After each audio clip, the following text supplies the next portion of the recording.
So briefly on this, when it comes to the mixed company, normally we have some threshold that you have to look at. Why it is this? Because as we are going to see, there are a difference of view among the Sharia scholars whether we can accept the what's so called the mixed business activity or it is not. So let me just go briefly on this.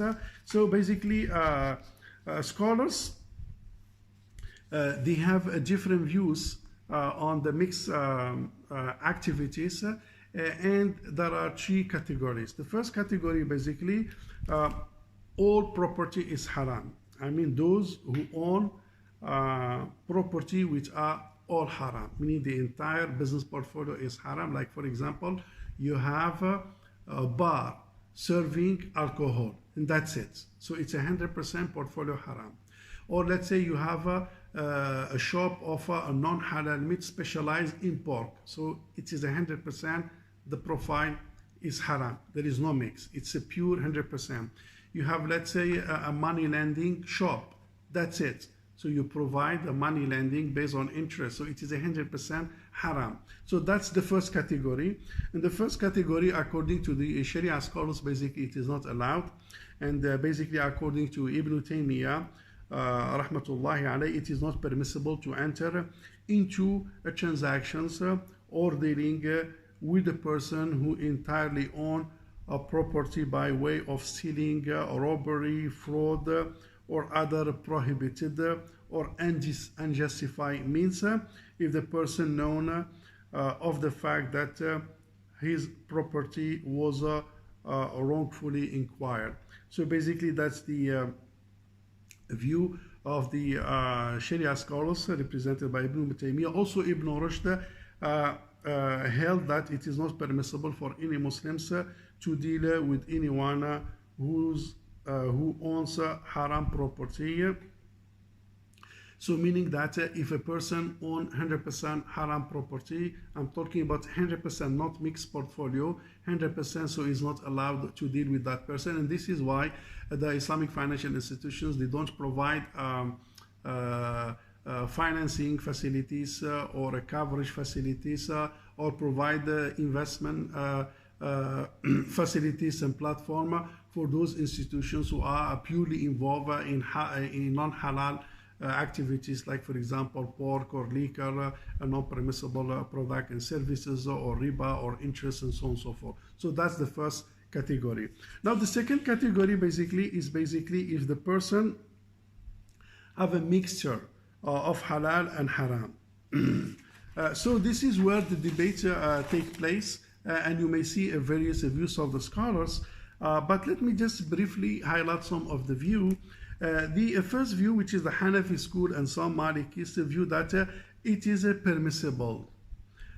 It is permissible to do the transactions with them, meaning with those businessmen and company which have mixtures of activities, if the halal property that he owns is more than the haram property. Here basically the first view of the Hanafi and some Maliki, they look at the ratio between the halal and the haram. If the halal is more than the haram, so basically it is allowed to deal with the persons, even he has a mixture of a business activity like halal and haram in the same portfolio.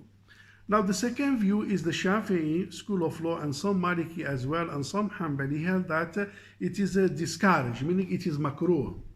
It is not haram, but it is makruh for the person to enter into transactions with another person who owns property that is mixed between halal and haram, even though the haram property is lesser than the halal property. Here the first view is the permissibility, the second view is makruh, even though halal is more than the haram.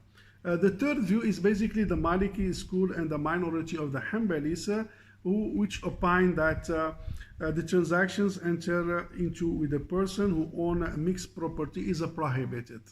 So basically it is a haram. So the first view is the permissibility, second view is the makruh, discourage or dislike, and the third one is a prohibited.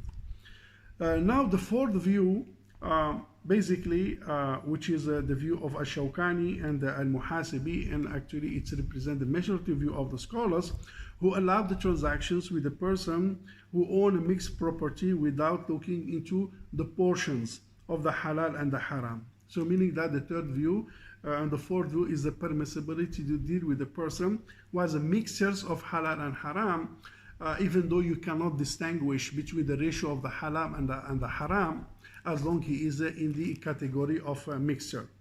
And the justifications provided by them is that the Prophet Muhammad sallallahu alaihi wasallam and the companions do transactions with the non-Muslim Badawi in Medina, despite the fact that they know that they generally acquire those property assets through unlawful means, such as basically riba, robbery, and so on and so forth. So basically there is no such proof that the Prophet ﷺ has performed kind of screening on the others, whereby companions, the Prophet himself, the companions, and throughout the history of the Islamic business transaction, they used to do a business and trade with a non-Muslim. That's number one. Despite they don't recognize the permissible means to acquire assets.